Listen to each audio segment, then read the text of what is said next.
Commander Greg Palmer was drinking his morning coffee on the space station when everything changed.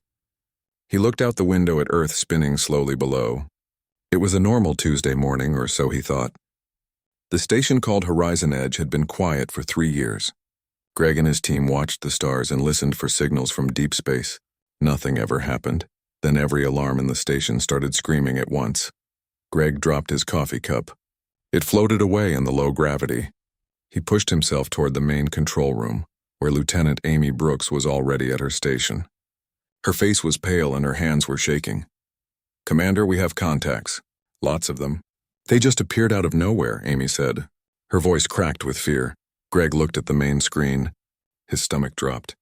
Dozens of huge ships filled the display. They were massive, 10 times bigger than any human ship. Their hulls were strange, shimmering with colors that hurt to look at.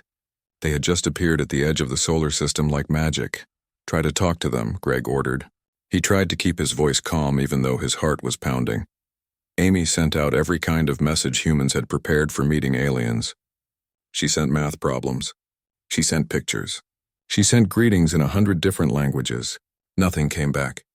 The alien ships just sat there in space, silent and watching. Then they opened fire on Mars. Captain Lisa Harper was eating lunch in the cafeteria of Mars Colony 7 when the first bomb hit. The whole building shook. The lights went out and red emergency lights came on. Sirens started wailing so loud it hurt her ears. "Everyone get to the escape pods now," Lisa shouted. She had trained for this moment but never thought it would really happen. The colonists ran toward the exits. There were 400 people in the colony. Miners and their families, teachers and doctors, old people and children. Lisa helped an old man named Frank Turner put on his emergency suit. She checked it twice to make sure it was sealed right. Another explosion rocked the building. Through the windows, Lisa saw blue light cutting through the red Martian sky. The defense satellites were shooting back at the alien ships, but the human weapons just bounced off like raindrops on glass. "Captain, the main reactor is breaking down," Lieutenant Jake Morrison said through her radio. "We have 10 minutes before it explodes." Lisa did the math in her head. 400 people, 30 escape pods, 10 minutes. They could make it, but there was no time to waste. "Start launching pods as soon as they are full," Lisa said. "Do not wait for me." She ran through the corridors helping people. A mother with 2 small children, a teenager who was frozen with fear, an engineer with a broken leg. One by one, she got them into the pods and sealed the doors. Her hands moved fast, but her mind was clear. This was her job. This was why she trained. The building shook again and again. Pieces of the ceiling started falling. Lisa could hear the structure groaning as it started to come apart. She got the last group of people into their pod and slapped the launch button. The pod shot away from the dying colony. Lisa ran to the final pod. Jake was waiting for her there. They jumped inside together and launched just as the reactor exploded. The whole colony turned into a ball of fire behind them. Back on Earth, President Victoria Cole stood in the Situation Room deep under the White House. Screens covered every wall showing what was happening on Mars. Military officers and advisors crowded around her. Everyone was talking at once. "Madam President, we need to respond now," General Peter Hayes said. He was a tall man with gray hair and hard eyes. "Every second we wait, more people die."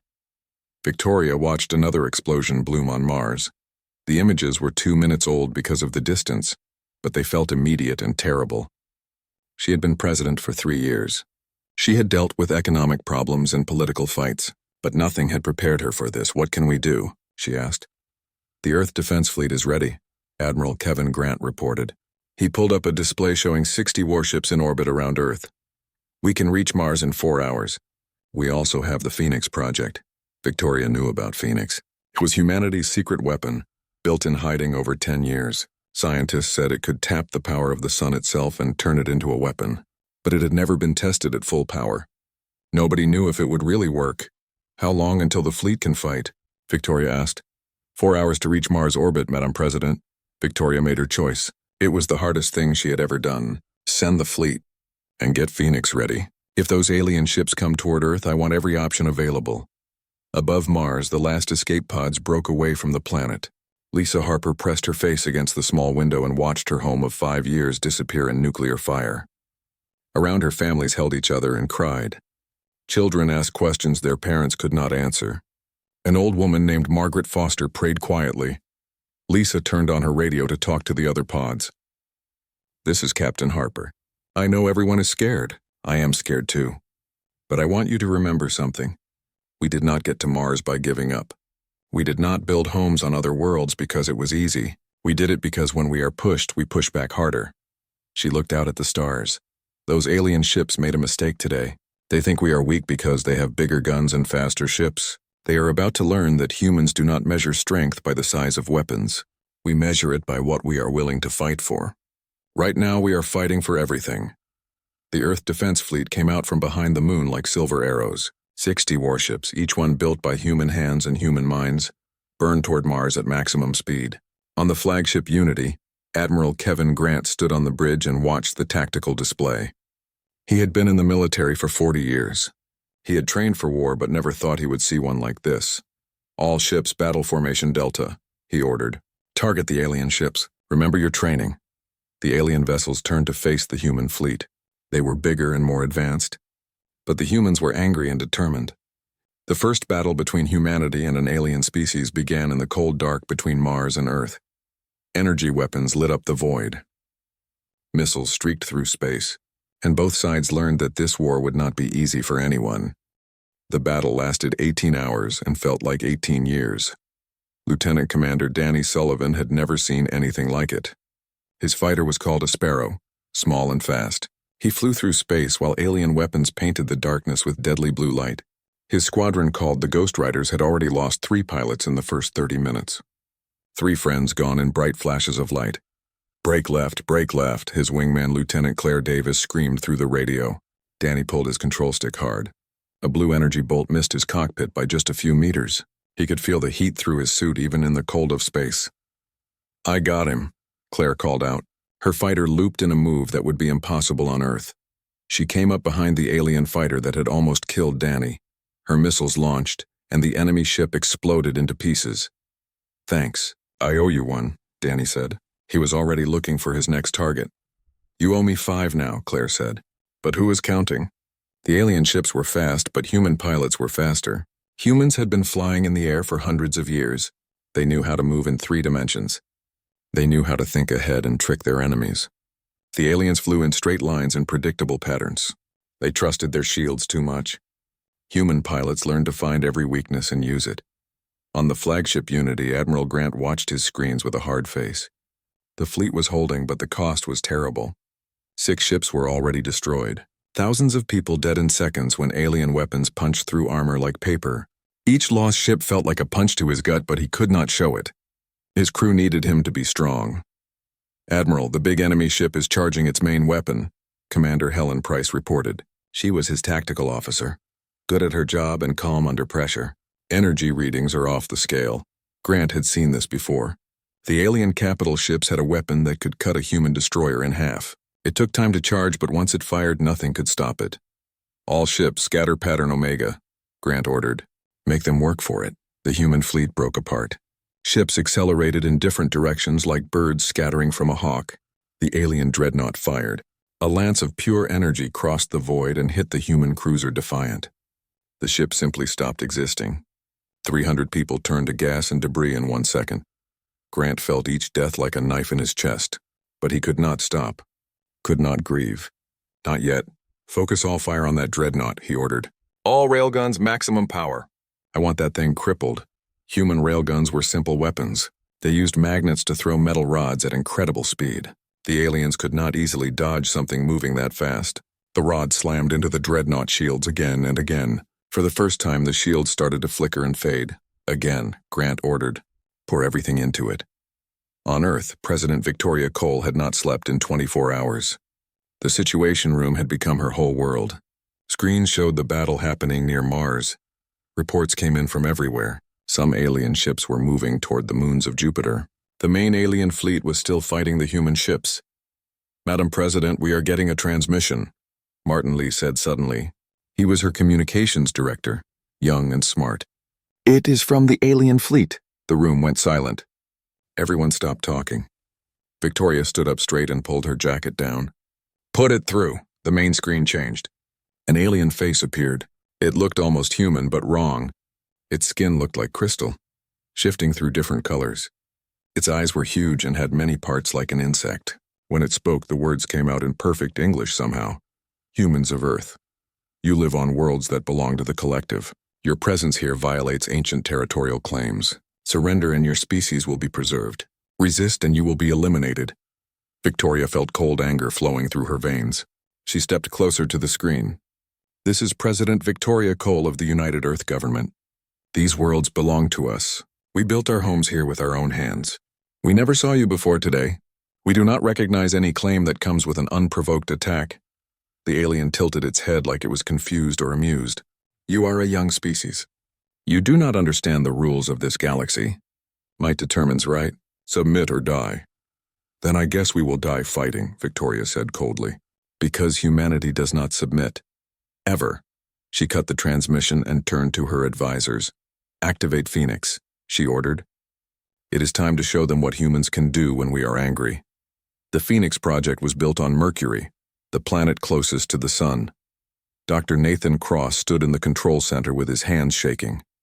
He was 50 years old and had spent the last 10 years building this weapon. It had never been tested at full power. They had no idea if it would really work. Are you sure about this? Asked Dr. Linda Shaw. She was his colleague and friend for 20 years. Her face was tight with worry. Nathan looked at the screen showing the battle. Bright flashes marked where ships and people were dying. Human and alien both. Those people up there are buying us time with their lives. The least we can do is make sure this works. Phoenix was based on a simple idea. The sun was a massive fusion reactor producing incredible energy. With the right technology, that energy could be collected, focused, and turned into a weapon. Thousands of collection arrays covered Mercury's surface.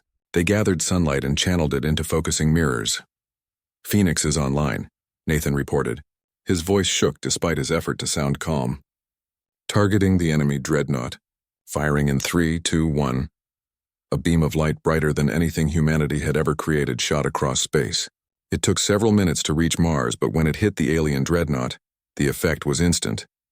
The ship shields overloaded and failed. The hull turned to vapor. The massive vessel that had killed so many humans simply stopped existing. The battle stopped. Both sides could not believe what just happened. Phoenix successful, Nathan reported. He was shaking now, partly from excitement and partly from horror at what he had just done. Target destroyed. Admiral Grant stared at his tactical display. The dreadnought was gone, just gone. What in the world was that? That was a message, sir, Commander Helen Price said quietly.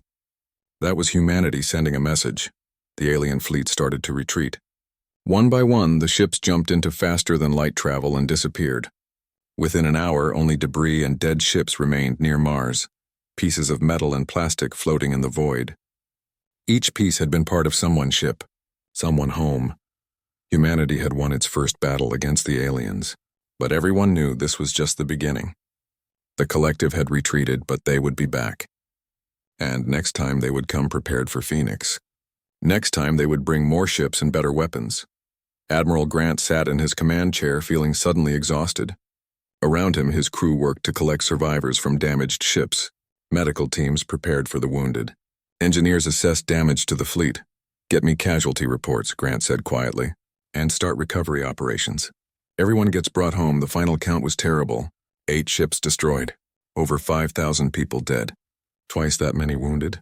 Mars Colony 7 was gone, turned to radioactive ash. But humanity had survived. They had faced impossible odds and won. Lieutenant Commander Danny Sullivan guided his damaged fighter back to the carrier. Claire Davis flew beside him, her ship also showing damage from near misses. They had both survived when so many had not. Danny did not know if he should feel grateful or guilty. We did it, Claire said over the radio. We actually did it. We survived, Danny corrected. But this is not over. Not even close, he was right.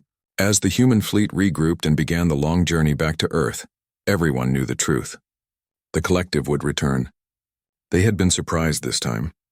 They had underestimated humanity. That would not happen again. But humanity had learned something too. They could fight, they could win, and they would never surrender their homes without a fight. 3 months after the battle at Mars, Captain Lisa Harper stood on a new orbital defense platform called Sentinel-1. Through the windows, she could see Earth turning slowly below. The planet looked peaceful from up here, but Lisa knew better. Peace was temporary. The aliens would come back, and next time they would be ready. "Captain, the new recruits are ready for inspection," Sergeant Troy Bennett said. He saluted sharply, his uniform crisp and clean. Lisa nodded and walked to the training bay. Since the attack, millions of people wanted to join the military. Everyone wanted to defend their home. The problem was not finding volunteers, but training them fast enough to be useful. The recruits stood in neat rows as she entered. Young faces and old faces, people from every part of Earth and from the colonies in space. Some had fought at Mars. Others had never seen combat but wanted to learn. All of them looked determined. "At ease," Lisa said. "I am not going to give you a speech about duty or honor. You already know why you are here. The aliens think we are primitives, barely worth their notice. They are wrong, but words will not prove that. Only action will." She walked along the line of recruits, looking each one in the eyes. "In 6 months you will be flying fighters or crewing warships or defending colonies. Some of you will not come back. That is the reality of war. But I promise you this. Every day you train, every skill you master, you are making humanity harder to kill. And that is worth everything." A young recruit raised his hand. He looked barely 20 years old. "Captain, is it true you were on Mars when it happened?" "Yes, Private Blake Carter. I was there. I watched my home burn. I helped evacuate 400 people while alien weapons destroyed everything around us. And I am here now because I refuse to let that happen again.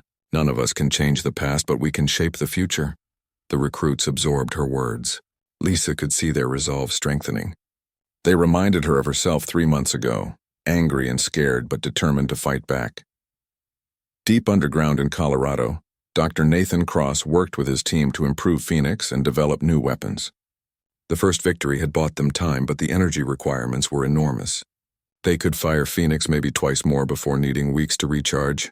"We need more," Nathan muttered, staring at calculations on his screen. "More power, faster recharge, better targeting." Dr. Linda Shaw looked up from her computer. "What about the asteroid belt? If we could set up collection arrays on the big asteroids, we would have a secondary power source. Maybe even make it mobile." Nathan's eyes lit up with excitement. "A weapon that can move. That is brilliant. If Phoenix is stuck in one place, the enemy can plan around it. But if we can mount the system on a ship, it would need to be huge," Linda warned. "We are talking about a vessel larger than anything we have ever built." "Then we build it," Nathan said firmly. "We have the resources in the asteroid belt. We have the workers. What we need is time." General Peter Hayes walked into the lab. His face was serious as always. "Then you better work fast, Doctor. Our intelligence says the aliens are regrouping. We estimate 6 months, maybe a year before they return in force." Nathan looked at his designs on the screen. It seemed impossible. Building a ship large enough to carry the Phoenix weapon system and powerful enough to move it around the solar system. But 3 months ago, defeating an alien fleet had seemed impossible too. "We will need every shipyard working around the clock," Nathan said. "Every engineer, every fabricator. This is not just a weapon, General. It is a statement. When the aliens come back, they will find humans who learned from the first fight." "Make it happen, Doctor," the general said. "Whatever you need, you have full support from the President."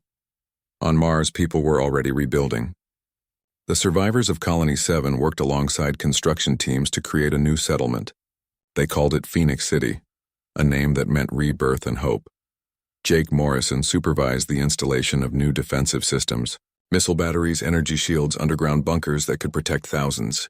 Mars would never be caught by surprise again. "How does it look?" asked Frank Turner. He was the old man Lisa had helped evacuate.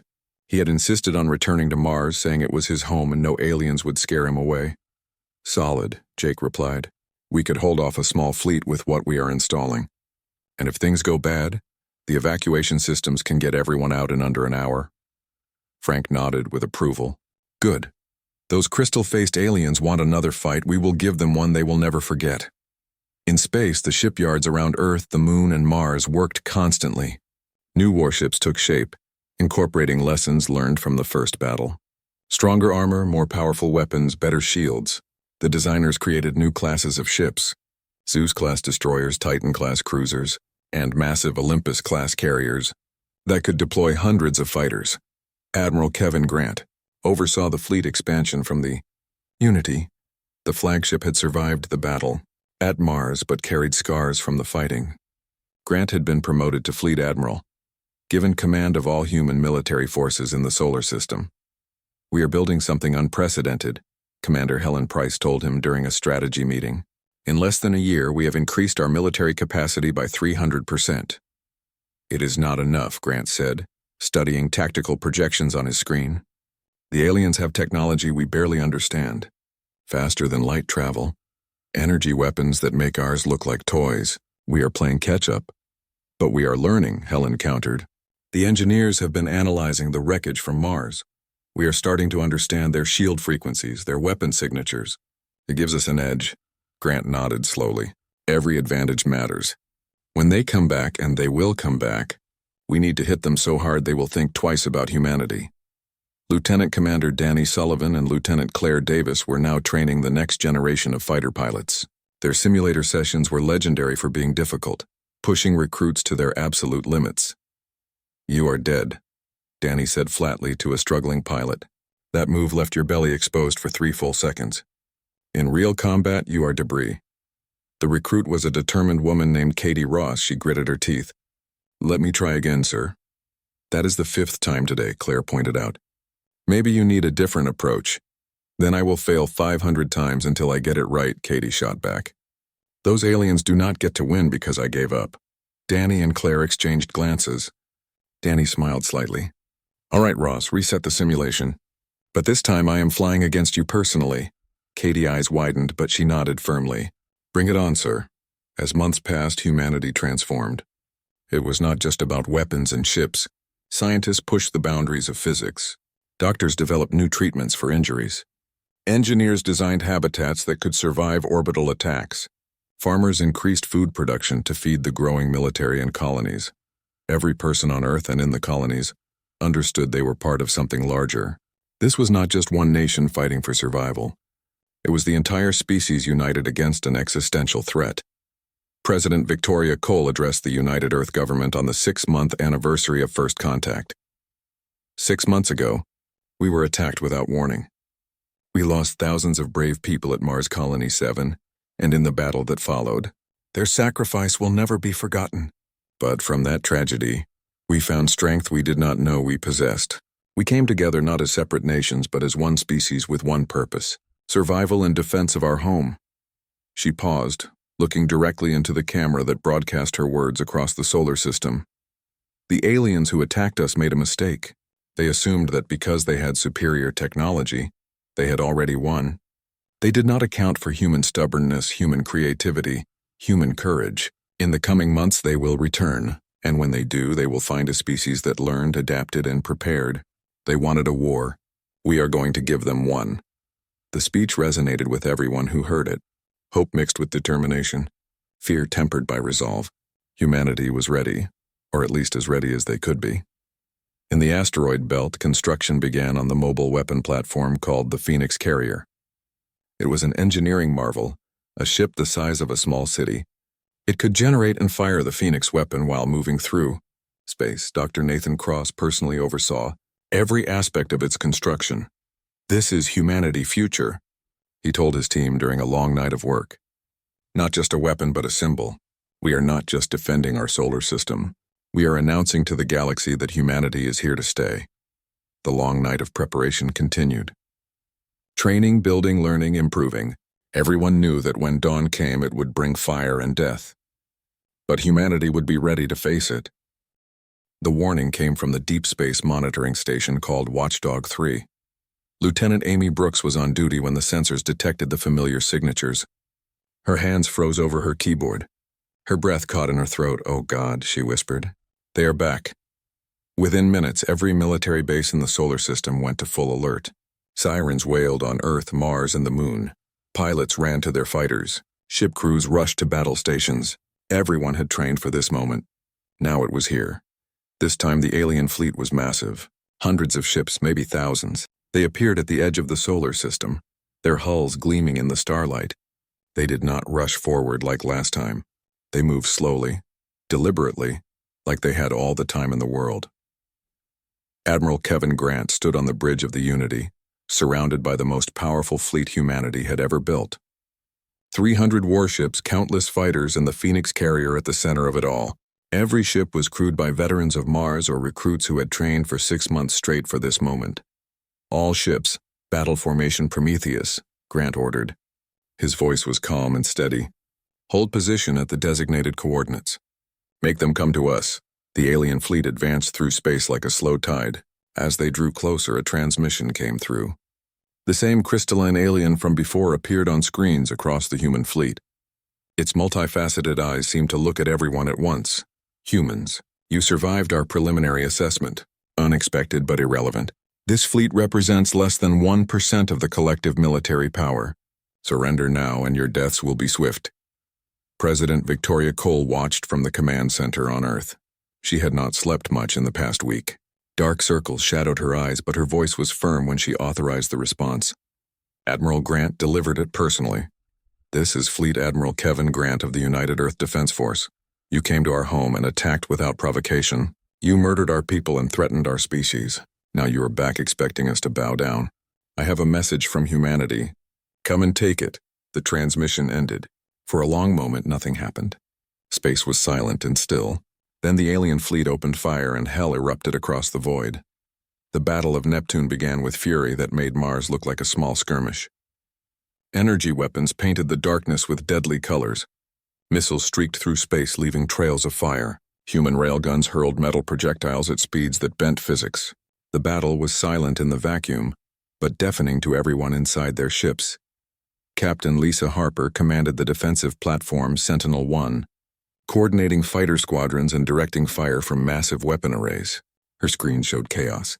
Blue icons for human ships, red icons for alien ships, all mixing together in a deadly dance of combat. Ghost Rider Squadron, you have enemies on your tail, she called out, tracking the engagement on her display. Break formation and engage. Lieutenant Commander Danny Sullivan heard the warning and reacted instantly. Copy that, Sentinel-1. Ghost Riders, follow me. His squadron of 30 fighters banked hard in perfect formation. Danny had gotten better in 6 months of constant training. Faster reflexes, better instincts. His wingman was still Claire Davis. Together they had become legends among the pilots. I have target lock, Claire called out. Her missiles launched in a bright stream. The alien fighter exploded into glowing fragments. One down. Do not get cocky, Danny reminded her even as he lined up his own shot. There are thousands more where that came from. The human fighters were proving their worth again. Individually, they were outmatched by alien technology. But human pilots flew with desperation and creativity that the aliens could not predict. They used tricks from atmospheric flying, maneuvers that should not work in space but somehow did when executed with skill and daring. Private Blake Carter was experiencing his first real combat aboard the destroyer Valiant. His job was weapons control, managing the ship railgun batteries. His hands were sweating inside his gloves, but they stayed steady on the controls. Target acquired, he reported. His voice was calmer than he felt inside. Firing! The railgun roared, and Blake watched through cameras as his shot slammed into an alien cruiser shields. They flickered but held strong. 3 more shots from other ships hit the same target. Suddenly, the shields collapsed completely. The alien ship, exposed and vulnerable, was torn apart by concentrated fire. That is how we do it, Captain Ryan Ford said with approval. He was Blake Commander, a veteran who had fought at Mars. Coordinated fire. Exploit the weaknesses. Again, the Phoenix carrier held back from the main battle, waiting for the right moment. Dr. Nathan Cross monitored every system inside the massive ship. Power levels climbed steadily as solar collectors drank energy from the distant sun and channeled it into weapon arrays. Dr. Cross, we have a priority target. Admiral Grant's voice came through the communication system. Enemy dreadnought at the transmitted coordinates.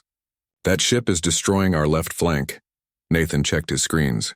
The dreadnought was indeed devastating.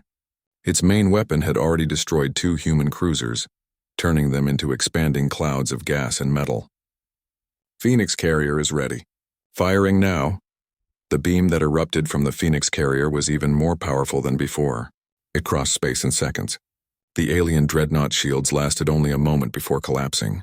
The hull superheated, melted, and the entire massive vessel broke apart in cascading explosions. The effect on the battle was immediate and dramatic. The aliens had assumed the Phoenix weapon was fixed on Mercury. Finding it mobile, capable of being deployed anywhere, changed everything. The enemy formation shifted as ships tried to position themselves away from the devastating beam. But that shift created openings, and human commanders exploited them without mercy. All ships, concentrate fire on Sector 7, Admiral Grant ordered. They are clustering to avoid Phoenix. Make them pay for it. The human fleet surged forward. For the first time, it was the aliens reacting to human tactics instead of the other way around. On the Unity Bridge, Commander Helen Price monitored tactical displays with fierce concentration. Admiral, we are getting reports of enemy ships breaking off toward Mars. Grant's jaw tightened. His hands gripped the armrests of his command chair. They are trying to flank us. Dispatch the reserve fleet. Mars is not falling today. On Mars, the rebuilt Phoenix City stood ready. Jake Morrison watched approaching alien ships from the command center, surrounded by newly installed defenses. The civilian population had already been evacuated to underground bunkers that could survive almost anything. Here they come, he said calmly to his crew. All batteries prepare to fire. Let us show them what Mars learned last time.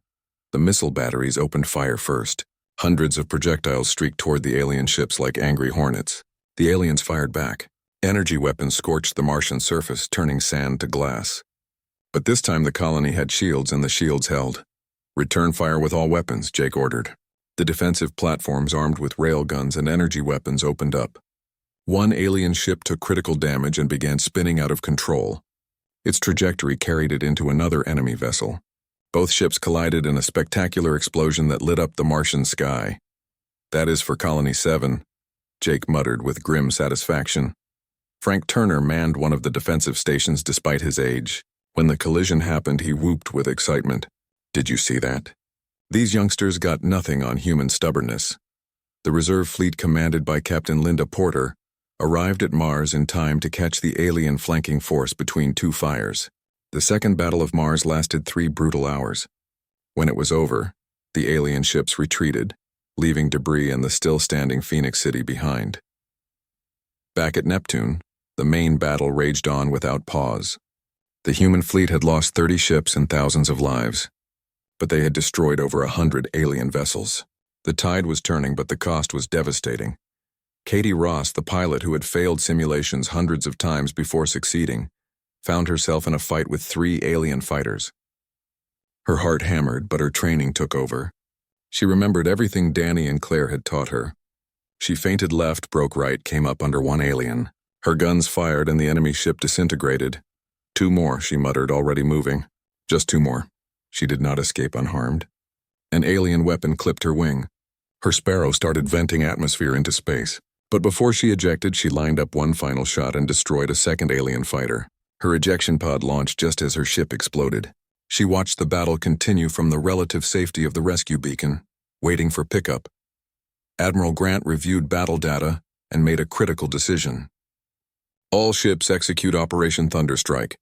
It is time to end this. Operation Thunderstrike was desperate and dangerous. The entire human fleet would charge directly at the alien command ship at the center of their formation. They would sail through a storm of enemy fire.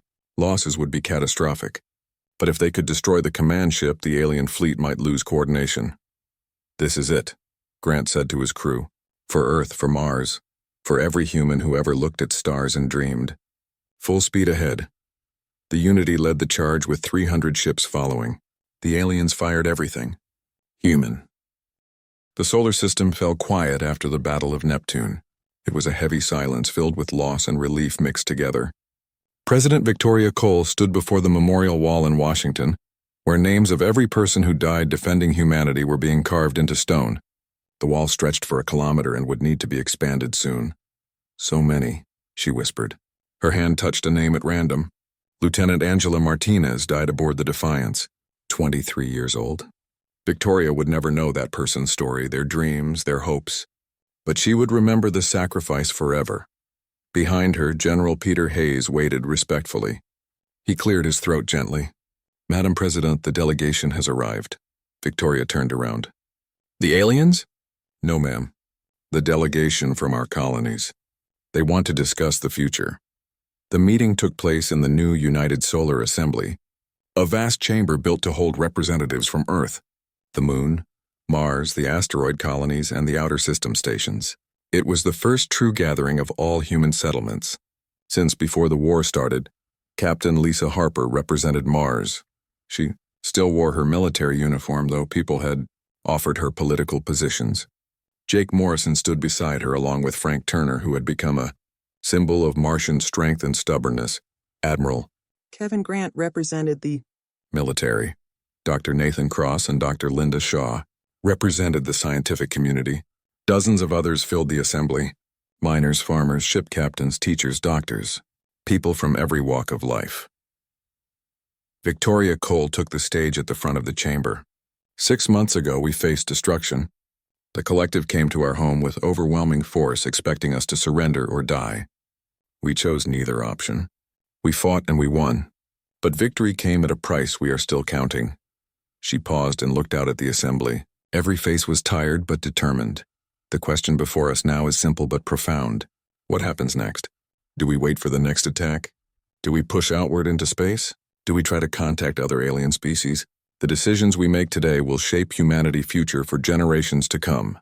Lisa Harper stood up. Permission to speak, Madam President? Granted, Captain. Mars was the first human settlement beyond Earth to be attacked. We lost our original colony, rebuilt, and then defended our new home. I speak for my people when I say we are not abandoning the stars. Fear will not drive us back to one planet.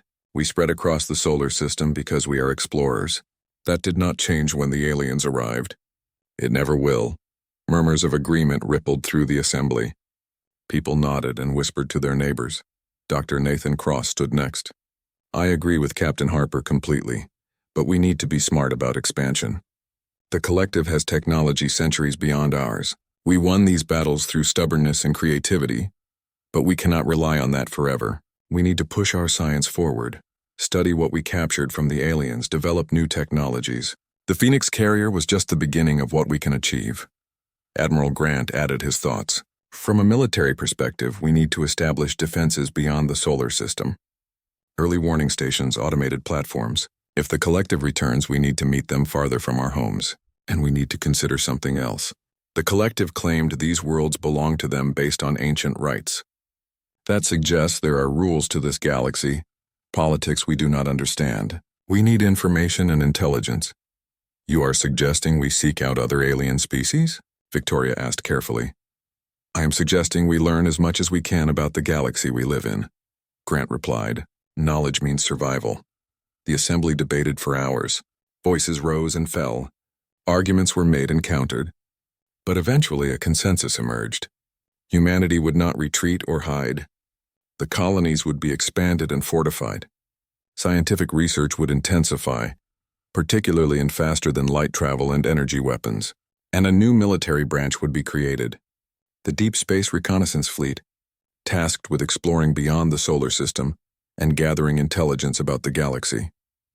Lieutenant Commander Danny Sullivan and Lieutenant Claire Davis volunteered for the reconnaissance fleet immediately.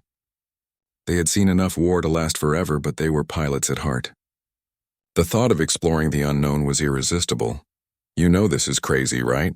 Claire said as they reviewed their new assignments together. We are going to fly out there where there might be hundreds of alien species. Any of them could be hostile. Sounds like a normal Tuesday, Danny replied with a tired grin. Besides, someone has to be first. Might as well be us. Katie Ross recovered from her injuries and volunteered too. She had discovered something about herself in combat. She was good at surviving. Not because she loved fighting, but because she refused to let fear control her decisions. The reconnaissance fleet needed that kind of determination. On Mars, reconstruction continued with new energy and purpose. Phoenix City expanded daily. New buildings rose from the red soil. The population swelled with arrivals from Earth and the asteroid belt. Jake Morrison oversaw construction of the Mars Defense Academy, a training facility that would prepare the next generation of defenders. Frank Turner became something of a celebrity. He spent his days giving tours to school children and telling stories. The aliens thought they could scare us off our own world, he would say while pointing to the rebuilt colony. Shows what they know about humans. We are like weeds, tough and stubborn. You can burn us down, but we just grow back stronger than before. Dr. Nathan Cross and Dr. Linda Shaw worked on the next generation of Phoenix weapons. They also experimented with faster-than-light drives based on captured alien technology. Progress was slow but steady. Each breakthrough brought humanity one step closer to truly competing on the galactic stage. Private Blake Carter, one of only 16 survivors from the Valiant, found himself promoted and assigned to train new recruits. He was barely 21, but combat had aged him beyond his years. He understood now what Captain Harper had meant about the price of defending humanity. "Every day you train, you make humanity harder to kill," he told his recruits, echoing Harper words from months before. "Remember that when you are tired or frustrated. Every skill you master, every weakness you eliminate, it all matters in the end." 6 months after the Battle of Neptune, the Deep Space Reconnaissance Fleet launched its first mission. 5 ships, including the exploratory vessel Wanderer, commanded by veteran Captain Sarah Bennett, departed the solar system. Their mission was simple in concept but dangerous in execution. Explore the nearest star systems, look for signs of alien civilization, return with information. Danny Sullivan and Claire Davis were part of the Wanderer fighter complement, ready to protect the ship if they encountered hostiles. As they jumped to faster-than-light travel for the first time, heading toward a star system 12 light-years away, Danny felt fear and excitement mixed together. "Here we go," he said over the private channel to Claire, "into the unknown." "Would not have it any other way," Claire replied with confidence in her voice. Back on Earth, President Victoria Cole gave an address to the solar system on the 1-year anniversary of first contact. She stood outdoors under open sky with the memorial wall visible behind her. The sun was setting, painting everything gold and red. 1 year ago, humanity faced a threat we could barely understand. We were attacked without warning. We suffered terrible losses. We lost people we loved. But we also discovered something fundamental about ourselves. We learned that when pushed to the edge, when facing complete destruction, humanity does not break. We bend, we adapt, and we fight back with everything we have. The war with the collective may not be over. They may return with even greater numbers. But if they do, they will find a species that learned from every encounter. We are stronger now, smarter, more united than ever before. We built weapons that can challenge their technology. We trained warriors who can match their soldiers. And most importantly, we proved to ourselves and to the galaxy that humanity will not go quietly into the darkness. To those we lost, you will never be forgotten. Your names are carved in stone and in our hearts. To those who fought, your courage inspires us all. And to those who will carry us forward into the future, remember this: the future is in your hands now. Make it worthy of the sacrifices that brought us here. We are humanity. We came from Earth, but the stars are our destiny, and no force in the galaxy will take that away from us. Not now, not ever. The speech was broadcast across the solar system and beyond. Radio waves carried it out into space where someday, years from now, other species might hear it. It was a message to the collective, to any aliens listening, and to humanity itself. We are here. We will not surrender. We are just getting started. Admiral Grant stood on the bridge of the newly built Unity 2, a warship that incorporated every lesson learned from 2 major battles. The fleet had been rebuilt and expanded to over 500 ships now. They patrolled the solar system constantly, ready for any threat that might emerge from the darkness between stars. But Grant allowed himself a rare moment of hope. Humanity had been tested by fire and had emerged stronger. They proved they could stand against overwhelming odds and not just survive, but win. The galaxy was vast and dangerous, filled with unknowns. But humanity had claimed its